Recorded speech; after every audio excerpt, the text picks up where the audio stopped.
A ortodoxia não é única e exclusivamente um conjunto de verdades, mas é também uma maneira, segundo o que o autor até mesmo traz aqui, uma maneira também de nos acordar para a vida como um guia de como não nos portarmos apenas, mas também como realizarmos e identificarmos determinados limites. Então, a ortodoxia sempre dará o limite para onde a conversa deverá prosseguir e onde ela deverá acabar. Aonde ela deverá alcançar mesmo e chamar, e aonde muitas vezes ela terá que impor determinadas coisas e falar, isso é negociável. Isso acaba sendo negociável. Mas essa articulação, ela é dificultosa. Essa articulação, esse diálogo sempre custará muito da gente, pelos nossos erros e pelas correções que teremos que ouvir a partir do momento em que nós temos que estar dispostos ao diálogo. Nos nossos vacilos é a ortodoxia que nos segura. Você vai ouvir agora o BTcast MC, uma parceria entre o Bibotalk e a Mundo Cristão.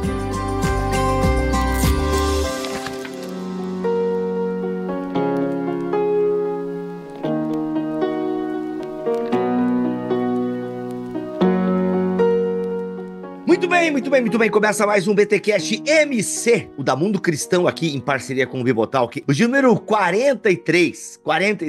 Eu sou Rodrigo Bibo e quero me apaixonar por ti outra vez. Esqueci essa... Maria, leva-me de volta ao meu primeiro amor. Olha só. Ó. Bom, aqui é a Cíntia e existe vida na tradição. Olha, que é a fé viva, né? A fé viva dos que morreram. Isso.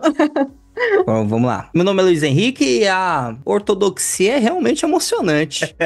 Ela causa muitas emoções. Muitas. Ai, caramba. Olha a metalinguagem. Emoções boas e emoções ruins. Exatamente. Olha aí. Gente, estamos aqui em mais um BTcast da Mundo Cristão. Eu e a Cíntia, eu e o Luiz e a Cíntia. Estamos aqui pelo seguinte: a gente vai falar desse livro, A Emoção da Ortodoxia, do Trevin Wax, redescobrindo a aventura da fé cristã. E esse livro aqui tem umas provocações interessantes. Eu quero começar com a primeira aqui, galera. Que a primeira é o seguinte, generalizando aqui, ok? Por que igrejas que parecem ser preocupadas com a doutrina, elas não parecem ser preocupadas com as emoções, os cultos são todo direcionado pela folha, eles são preocupados com o catecismo, não parecem ser igrejas vibrantes, igrejas que dialogam com a cidade e tal. Não, eles vivem naquela tradição e quem quiser chega aí, né? Contrapartida, tem igrejas que são vibrantes, que dialogam com a cultura, sabe? São preocupados com as emoções, a manifestação das emoções, mas às vezes parece que eles não são preocupados com a doutrina. Quero deixar bem claro, isso é assim, uma olhada panorâmica, tá? E muitas vezes a gente tem essa percepção e parece ser uma percepção até em termos mundiais, ao ponto de que o próprio Trevin, adorei falar esse nome, ele faz essa provocação, né? Por que é isso? Por que a galera preocupada com doutrina não parece ser preocupada com emoção e a galera emocionada não se preocupa com catecismo? Na opinião de vocês, como é que vocês enxergam isso? Bom, acho que o Trevin ele trabalha isso bem nesse capítulo que a gente pegou aqui para discutir, e ele vai falar de dois extremos, que são dois extremos bem complicados. Um deles, essa galera assim mais rígida que você falou, ele vai chamar de elite fiel, que são aqueles que fazem da doutrina o seu fim. Elas fazem da doutrina o seu fim em si mesmo. E não um caminho para conhecer a Jesus, que é algo totalmente relacional, né? Conhecer o Deus verdadeiro, ter uma adoração verdadeira, a gente está falando de algo relacional, a gente está falando de uma pessoa. Então, a doutrina, ela tem uma finalidade, ela não é um fim em si mesma. E, ao mesmo tempo, é aquela galera que sempre vai, não sempre, né? Claro que a gente está evitando aqui as generalizações, mas é a galera que tende a não olhar muito para os de fora, com sensibilidade. Então, não costuma ter sensibilidade pelas dúvidas, pelas questões contemporâneas, ou talvez não saiba traduzir bem, porque o problema não está com a tradição, está com a forma como nós comunicamos isso, né? Visto que nós temos os nossos próprios desafios, a nossa própria época. Então, muitas vezes, a questão ela vai estar nesse sentido. E, de outro lado, a gente tem aqueles que são que ele vai chamar no livro de indiscriminadamente adaptáveis, que são aqueles que, para alcançar pessoas, eles jogam fora a tradição. e aspectos, aqui a gente está falando de aspectos importantes da tradição. Ele está falando de doutrinas fundamentais. Então, se você pegar o começo do livro dele, ele vai se ater principalmente aos credos da igreja. Então, a gente está falando daquilo que é inegociável. Mas nesse afã de alcançar pessoas, de ser uma igreja mais aberta, de incluir mais pessoas, de ser um ambiente talvez mais palatável para a nova geração, muitas vezes acaba jogando fora coisas que não poderíamos abrir mão. E acho que até uma provocação interessante que ele faz é, se cristãos de outras épocas, ou talvez lá do período apostólico, fossem nas nossas igrejas hoje, eles reconheceriam aquilo que a gente está pregando? É claro que a forma muda. É claro que a forma muda, mas será que eles reconheceriam a mensagem que a gente está pregando? Então, acho que esses são alguns pontos interessantes que ele coloca. É uma outra consideração que eu poderia fazer aqui, já complementando o que a Cíntia falou, é que na história da humanidade, da virada do método copernicano, quando a Terra deixa de ser o centro do universo e descobre-se um sistema solar e todo um funcionamento em que o ser humano ele perde a primazia no campo da epistemologia, Pô, então, que segura é tua o onda, meu início... Deus, é copernicano, epistemologia, te acalma, te acalma, te acalma. Não, calma. Eu vou fazer sentido, vai fazer sentido, peraí. Mas a partir do momento em que a epistemologia, como nós conhecemos e damos a dar o conhecimento, muda e abre-se espaço para novas verdades ou novos conhecimentos, há uma rejeição da humanidade em relação a verdades que anteriormente sempre foram ditas e repetidas. E quando nós colocamos o credo diante dessa situação, ele cai em desuso. E o que que é a modernidade e a pós-modernidade? É a aceleração de todas essas coisas. Então existem sempre novas verdades, e isso de formas e configurações completamente diferentes. O globalismo acaba também incentivando com que nós conheçamos outros mundos. Talvez você em casa já deve ter visto no seu TikTok algum vídeo de uma novela da Coreia do Norte ou da China, que você não sabia da existência de práticas culturais, que foi uma nova verdade que acabou aparecendo para você, que antes, há 20, 30 anos atrás, você não teria esse tipo de conhecimento tão fácil. Então, essa aceleração da informação faz com que, quando olhemos para determinadas confissões credais, né? É redundância? Acaba sendo redundância, né? Confissões credais. Eu vou colocar estruturas credais. Nós falemos que nós passemos por um sentimento, é uma sensação mesmo, uma espécie de sensação, de que eu já vi isso, eu tenho esse conhecimento já adquirido. Não tem algo a mais para ser dado? Não tem algo a mais para que você possa contribuir para isso? E se não tiver algo a mais, então fica somente no campo da informação. E no campo da informação, eu prefiro as novas sensações. Eu prefiro aquilo que vem posteriormente, que pode me dar um update em relação ao mundo. E aí a gente olha para percepção. Aí é onde entra os dois grupos. Os fiéis, aqueles que realmente vão guardar a verdade e não esticá-la para poder lidar com os problemas do nosso mundo atual, e aqueles que, por sua vez, rejeitam isso e tentam, a partir da sua própria realidade, um esnobismo cronológico, já diria C.S. Lewis, olhar para o passado não importa, é agora, é o aqui e o agora, desenvolver respostas ou viver em cima daquilo que já está estabelecido no agora e nessa realidade. Só complementando, nessa questão da perda da sensibilidade, né, que você falou, esses que são a elite fiel, eles se perdem em não olhar para os de fora, porque os de fora são aqueles que já estava prescrito que as pessoas não iam querer saber do evangelho, as pessoas não iam querer saber da doutrina, então vamos nos fechar aqui no nosso mundinho, nós somos aqueles que conhecemos a verdadeira doutrina e tal, e aí você passa a olhar para o de fora como aquele que está sempre errado, que não tem nada, a gente precisa se preocupar. É isso mesmo, né? É mais ou menos como a galera costuma falar, a porta é estreita mesmo, né? Então, é isso, a gente não precisa se preocupar. Exato. E que nada mais é que comunicação. Se o evangelho é comunicação, uma comunicação datada reterá pessoas desse mesmo nicho, né? desse mesmo público-alvo e retendo pessoas desse mesmo público-alvo, se torna cada vez mais confortável até que estas pessoas passem agora para o melhor. E aí você vai perdendo e aí urge a necessidade de falar, ué. O que que eu devo fazer com essas verdades antigas diante agora de um povo que já está se indo e eu não alcancei mais ninguém? A gente entra em aspectos missiológicos, né, gente? A gente entra em aspectos. Eu acho que esse é o grande lance. Eu acho que acho que tem uma veia missiológica aqui que ela é inescapável, né? Que é veia missiológica no sentido da igreja que se comunica, a relevância da igreja hoje. Acho que essa é a pergunta. Cara, a Uhum. igreja tem algo a comunicar hoje em tempos de pós-verdades, né? Ou seja, acho que essa foi a palavra mais buscar, é a palavra do ano em 2016, não foi? Pós-verdade. Eu não sei se todo ano tem uma palavra, mas eu acho que teve um ano que foi essa, né? Pós-verdade e Esse tal. ano foi Rivotril. Provavelmente. É zoeira, zoeira, Não, zoeira, zoeira. faz muito sentido epistemológico. Então, assim, cara, e eu acho que esse é um diálogo e é uma dificuldade da igreja, porque, mano, é muito difícil você dialogar com problemas modernos sem abrir mão de tradições antigas, muitas vezes. E eu não tô dizendo que esse é o caminho certo, mas é o caminho que a gente vê, por exemplo, pessoas que dialogam muito bem com a cultura, inevitavelmente acabam colocando a cultura acima de Cristo. É a grande já, né, discussão passada e antiga. Porque esse diálogo, né, de cultura e Cristo, esse diálogo saudável entre cultura e Cristo, se a gente mantiver a tradição e uma boa leitura bíblica, né, e uma boa ortodoxia, vai ter que ter, na minha opinião, e eu posso estar errado, mas eu sou travado nisso e por isso que eu tenho dificuldade, mas vai ter que ter uma sujeição da cultura a Cristo. E é onde que a gente acaba esbarrando. Ou seja, na minha opinião, eu quero que vocês me ajudem a entender um pouco melhor ou não. Ou às vezes vocês concordam comigo e é isso aí. Mas, por exemplo, você tem Paulo num caminho cultural bacana ali em Atos 17, né? Atos 17 é sempre o texto citado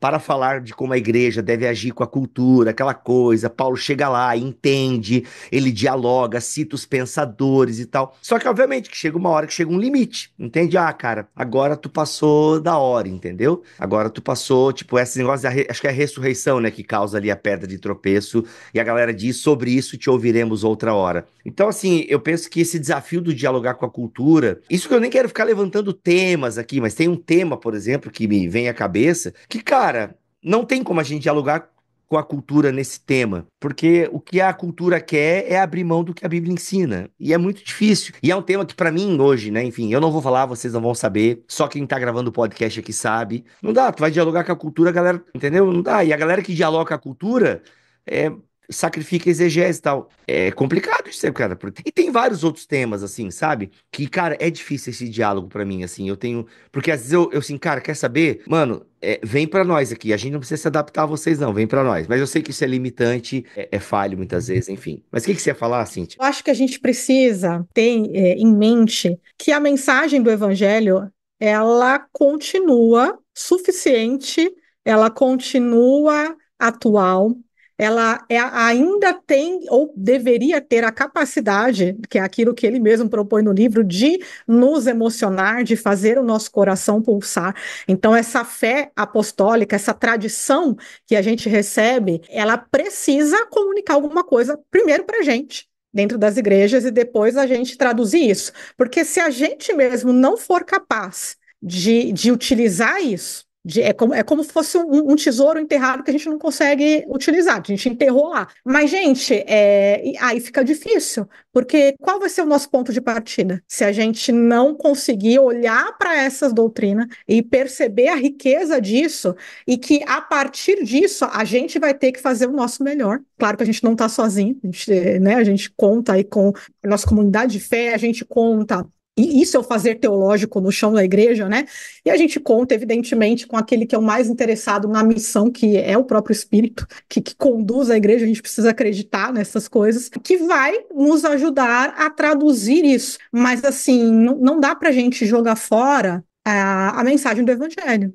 Ela ainda precisa causar algum maravilhamento na gente, para que a gente possa traduzir isso. Não sei se faz sentido para vocês. É que quando a gente fala sobre diálogo com cultura, você sempre correrá risco. Uhum. Não tem como se isentar do risco de cair em erros, como o Bibo bem colocou aqui, a respeito de colocar a cultura acima de Cristo. É um exercício constante que muitas vezes terá que ser corrigido justamente pela ortodoxia, que aí é onde entram as nossas percepções a respeito da própria ortodoxia. A ortodoxia não é única e exclusivamente um conjunto de verdades, mas é também uma maneira, segundo o que o autor até mesmo traz aqui, uma maneira também de nos acordar para a vida como um guia de como não nos portarmos apenas, mas também como realizarmos e identificarmos determinados limites. Então, a ortodoxia sempre dará o limite para onde a conversa deverá prosseguir e onde ela deverá acabar. Aonde ela deverá alcançar mesmo e chamar, e aonde muitas vezes ela terá que impor determinadas coisas e falar: isso é negociável. Isso acaba sendo negociável. Mas essa articulação, ela é dificultosa. Essa articulação, esse diálogo sempre custará muito da gente, pelos nossos erros e pelas correções que teremos que ouvir a partir do momento em que nós temos que estar dispostos ao diálogo. Nos nossos vacilos é a ortodoxia que nos segura. E a graça que até mesmo o autor traz durante o livro é que a ortodoxia ela não é feita por uma pessoa só ou apareceu como um conjunto de regras estabelecidas do céu, mas antes ela é feita por uma comunidade, e para isso que a comunidade serve. E por isso que a gente volta lá naquela questão, porque algumas igrejas não conseguem viver de maneira pulsante uma ortodoxia, porque elas entendem apenas como um conjunto de verdades de algum século específico e não conseguem vivenciá-las no seu dia a dia, na rotina, em comunhão com os irmãos.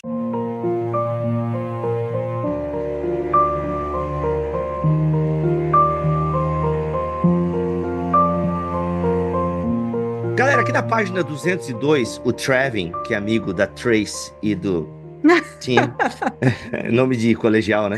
Ele diz o seguinte, olha só. A reação ao mundo em que a dúvida é celebrada não deve ser uma igreja em que a dúvida é condenada. Muitos cristãos já se sentem culpados por questionar interiormente a autoridade dos ensinamentos de sua igreja, ou a confiabilidade da palavra de Deus, ou a coesão da teologia cristã. Aqui o coesão da teologia cristã eu discordo um pouquinho dele, mas eu tô entendendo o que ele quer dizer aqui. Dentro da tradição dele isso faz sentido, né? Precisamos de igrejas com líderes que tenham a expectativa de certos questionamentos, que se aprofundem nos ensinamentos fundamentais do cristianismo e que assumam o compromisso de trilhar junto com os cristãos bem-intencionados o caminho da fé que busca entendimento. E aí ele diz o seguinte, eu vou concluir aqui esse parágrafo. Sempre que a ortodoxia é usada para acabar com o diálogo e excluir perguntas legítimas e sinceras, traímos nossa confiança na própria ortodoxia. Falta-nos confiança na fé cristã para responder às perguntas de nosso tempo e esclarecer as dúvidas dos fiéis.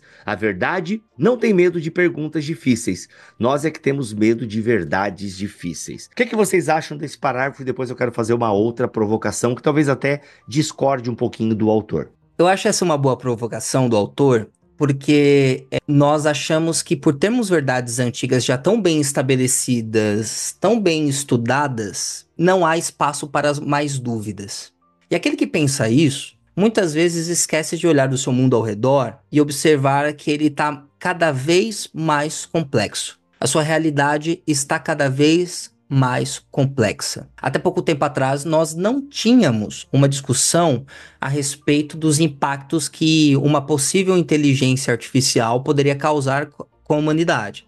Isso ficava num campo mais literário, midiático, com os sci-fis, os filmes sci-fi, a literatura sci-fi, entre outras coisas. Hoje, nós já estamos infelizmente, como humanidade, colhendo os frutos ruins disso. E aí existe um gap de não olhar para a própria realidade e também para a ortodoxia e vincular perguntas que surgem do chão ao qual nós pisamos hoje no século XXI. Caso você, ouvinte do futuro, século 30, achou... Nem sei se a humanidade vai até lá, viu? Se Jesus não voltar antes. Mas... Obrigado por achar que o Bibotalk vai, mas tudo bem, vamos lá. Mas olha lá, caso daqui a pouco você só deixa a cabecinha num tanque de água do Bibo, falando muito bem, muito bem, muito bem. Fazendo podcast pelo resto da vida. Nossa, que pesadelo. Nossa, mano, ruim demais isso, O hein? pesadelo. Tu quer que eu seja igual ao Robocop, mano? O Não. cara morre trabalhando, ressuscita o cara pra trabalhar. Tá louco? Não, pelo amor de Deus. Ô, gente, ô Luiz, a Cíntia tá Ai, aqui. ai. Ela é uma lady. Vai, continua, vai, para. Então, vamos lá. Mas a grande questão aqui é como, a partir da nossa realidade, a gente tem muito medo, de fazer perguntas à ortodoxia de problemas que nós vivemos. O que um credo niceno-constantinopolitano pode responder às mazelas sociais que são causadas pelo uso desenfreado de inteligência artificial? Porque se nós não articularmos isso, cada vez mais nos distanciaremos da beleza e do tesouro que há na ortodoxia, naquilo que nos foi relegado. E os grandes nomes na história da teologia sempre retornam. E aí, o autor até faz, no começo do livro, uma diferenciação entre credos e confissões, que confissões visam lidar com situações mais particulares de determinadas denominações, enquanto os credos, eles são mais geral. E se você der uma olhada nas confissões de fé que surgiram de determinadas igrejas, de determinados conflitos, há um retorno significativo desses autores, dessa assembleia de crentes que voltam para os credos para justamente entender a partir da ortodoxia e criar seus documentos locais. Esse exercício ele é fundamental para todos nós. É um problema que o autor ele visa tratar e alertar a todos nós que precisamos lidar com a ortodoxia. Precisamos olhar para o passado e precisamos ver não como algo estático, mas dinâmico. É exatamente isso que o Luiz falou, né? A questão que os credos, né? Você tem o credo apostólico, mas os demais credos, eles surgem de novas necessidades da igreja, de novos problemas que surgiram. Então, de repente, uma galera está questionando a divindade de Jesus. Daqui a pouco tem uma galera questionando a humanidade de Jesus. Daqui a pouco tem uma galera que não entende direito a Trindade. E você precisa articular sobre isso, né? Então, a gente já tem bases para onde a gente pode partir dessas articulações, né? Para a gente poder também tentar responder essas perguntas que as pessoas fazem, porque todas as perguntas elas são relevantes. Claro que, né, o autor fala, tem gente que levanta a dúvida só por pirraça mesmo, né? Só aqueles críticos só por ser críticos, né? Mas quando a gente pensa nos membros da nossa igreja, ou mesmo os mais jovens, cara, as dúvidas são legítimas. E a gente tem que saber o que fazer com elas. A gente tem que ter essa sensibilidade de entender que as dúvidas são também oportunidades para o fazer teológico dentro da igreja. Cara, eu acho que a gente precisa aceitar também que às vezes a gente não vai ter resposta também. Será que isso é uma possibilidade? Eu acho isso, que a ortodoxia, ela realmente é viva e a igreja, ela tem uma base, né? Aqui eu vou usar a ortodoxia como algo realmente os 4 primeiros credos da igreja. Tá? Só que os 4 primeiros credos da igreja, eles respondem várias perguntas importantíssimas e basilares, mas não respondem tantas outras, né? Aí eu acho que tem que ter, e aí é onde eu veio para o plural, sabe? E aí para mim é onde a ortodoxia começa a ficar emocionante, porque ela também começa a aceitar uma pluralidade de verdades. E aqui, gente, eu não estou dizendo que existem vários deuses, não, só existe Deus, aquele revelado pela Escritura, ele é a verdade, o caminho e a vida. Mas ele né? O meu acesso a ele já é intermediado pela história, né? Então, assim, e o fato do meu acesso a Deus ser intermediado pela história me gera percepções diferentes de quem ele é. Sabe? Então eu acredito em ortodoxias, acredito numa pluralidade de doutrinas que podem conversar entre si e, de alguma forma, divergirem de alguma coisa. Eu acho que sim, existem coisas que são nucleares e que não dá pra gente abrir mão, mas eu penso que às vezes quando a gente se fecha também numa ortodoxia, e eu acho que é por isso, inclusive, que as igrejas mais ortodoxas são as que menos dialogam, entende? Porque às vezes querem ter resposta pra tudo e tem algumas respostas que vão dar, cara, que não comunica, entende? Que no fundo acaba sendo um vazio, sabe? Então eu acho que uma pluralidade ortodoxa, ela é mais saudável para um mundo que aprendeu também a questionar, sabe? quero deixar bem claro, não tô dizendo que isso é abrir mão de princípios elementares, não é nada disso. Mas é que a própria história da igreja vai me mostrar isso, né? Eu sempre digo que estudar a história da igreja te humilha, porque você percebe, mano, como tinha tradição, né? Você vai ter no período da Reforma tradições luteranas, reformadas, calvinistas, depois vai ter as anglicanas, batistas, ou seja, são ortodoxias, entende? São ortodoxias, que vão ter coisas centrais, mas vão discutir a presença de Cristo na ceia, vão entender as ordenanças de uma forma, ou sacramento, ou, sabe, vai ter até mesmo eclesiologia, se vai ser isso, roupa, e, né, não tem que usar esse tipo de roupa, não pode usar esse tipo de roupa, sabe? E aqui até, Cíntia, eu trago o lance das mulheres, né, já que é um assunto que te toca. Porque, cara, se tu vem com esse discurso da ortodoxia, realmente mulher não pode ser pastora. O que eu quero dizer? Vocês vão entender. Calma, a Cíntia tá... Gente, vocês não estão... Pena que esse aqui não tá sendo filmado, que a Cíntia agora me fulminou Eu vou me retirar agora. com os seus bagos. Eu parei aqui, eu falei, meu Deus, meu Deus. Não, gente, sou eu que tô falando. Eu lancei o livro da Vicky, que defende pastorado feminino. Pô, gente, sou eu, pelo amor de Deus. Não, o que eu quero dizer é o seguinte, porque isso foi uma coisa que até a Vicky me ajudou a entender. Achei bem legal, porque eu tava escrevendo o meu livro, o Teologia e Filho Crente, e eu tava falando sobre a importância da tradição, entendeu? E tal. Só que a Vicky, a gente teve uma conversa, que eu não lembro em que momento foi, que ela falou assim, não, a tradição deve ser questionada, sabe? Ou seja, a tradição pode ser colocada em dúvida, porque foi questionando a tradição de que mulher não pode ser pastora, hermeneutas, exegetas, né, homens e mulheres se dedicaram ao estudo da palavra e eles descobriram uma leitura possível que diz, não, dá para mulher ser pastora sim, e não à toa a gente tem, né, grandes exegetas como Craig Keener, a Karen Jobs, enfim, ou a Cynthia Westphal nesse assunto, né, uma grande referência, mas isso se deu por quê? Porque ousaram questionar a tradição. Ousaram questionar a ortodoxia. E uma outra coisa que é chata de admitir, mas é verdade, é que é um movimento que começa na igreja por conta do movimento feminista. É uma acusação que a galera faz. E, cara, pode acusar, é um fato, mas glória a Deus que isso fez o quê? As pessoas entenderem que esse aspecto da nossa tradição, ele pode ter um outro olhar. E um olhar que encontra respaldo bíblico, um olhar que encontra respaldo exegético, e se vai olhar com carinho para a história, encontra também na história. Mas enfim, Cíntia, só para entender onde eu quis chegar. Por favor, me ajuda. Baseado em tudo isso que o Bibo falou, é importante a gente diferenciar aquilo que o autor propõe para a gente, como o que seria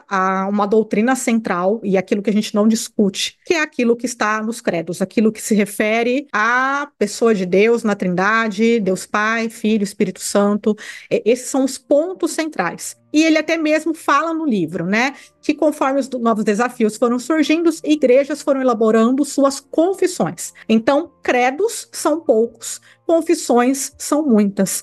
E existem coisas que, sim, vão ser diferentes de tradição para outra tradição, mas elas não são esses pontos centrais. Então, é normal que essas divergências, elas ocorram em alguns pontos. Esse tópico, por exemplo, que o Bibo falou das mulheres, ele é um ponto, né? Então, você tem teólogos que são muito ortodoxos, estou falando aqui de metodologia hermenêutica mesmo, né? Tem as escrituras em alta consideração, que vão chegar numa conclusão, outros vão chegar em uma conclusão, mas a gente não está falando daquilo que é central para a fé. Então, por exemplo, ninguém vai questionar a divindade de Cristo. Eu acho que o autor, ele faz essa diferenciação e eu acho que é aí que está a questão dos limites. Não sei se faz sentido para vocês. Boa, isso aí, eu iria por esse caminho também. Mas eu só quis dar uma provocada mesmo, né? Porque realmente as confissões, elas não são imutáveis. Muito bom. Gente, é isso, tá bom? Tá aí o livro da Mundo Cristão, tem várias outras coisas aqui que o autor traz, ele dá um passeio bem bacana por algumas coisas legais. O Trevin, ele vai falar sobre Nisto eu creio, levados pela correnteza, redescobrindo a aventura, porque os detalhes importam, a estreiteza da heresia, a verdade enfrenta o mundo, prêmio eterno, batalha épica, visão emocionante, coração pulsante, o futuro da ortodoxia. 240 páginas para você pensar sobre a ortodoxia, sobre a heresia, tá bom? Nesse livro aqui, Lançamento da Mundo Cristão, A Emoção da Ortodoxia, de Trevin Wax. Para você adquirir o livro, o link está aqui na descrição deste BTcast em bibotalk.com e também aqui no YouTube você encontra o link. Beleza? Luiz, obrigado pela tua presença mais uma vez aqui, figurinha carimbada dos BTcasts MC praticamente. Opa, eu que agradeço. Um abraço, pessoal. Cíntia, Cíntia, tamo junto, obrigado e até o especial de Natal, hein? Eu que agradeço, gente. Sempre muito bom estar com vocês. É isso, voltamos. Aliás, esse é o de novembro. Voltamos mês que vem. Não, mês que vem vai ter BTcast MC só no YouTube, tá bom, galera? Vou apresentar pra vocês uma ferramenta bem legal que a Mundo Cristão trouxe, uma Bíblia interativa. Cara, promete, hein? Promete ser o presente de Natal aí pra galera. E olha só, a gente volta ano que vem, então, com o BTcast MC, mas semana que vem tem BTcast, tem BT Papo. Cola na gente, tá bom? Deus abençoe e fiquem todos na paz do Senhor Jesus.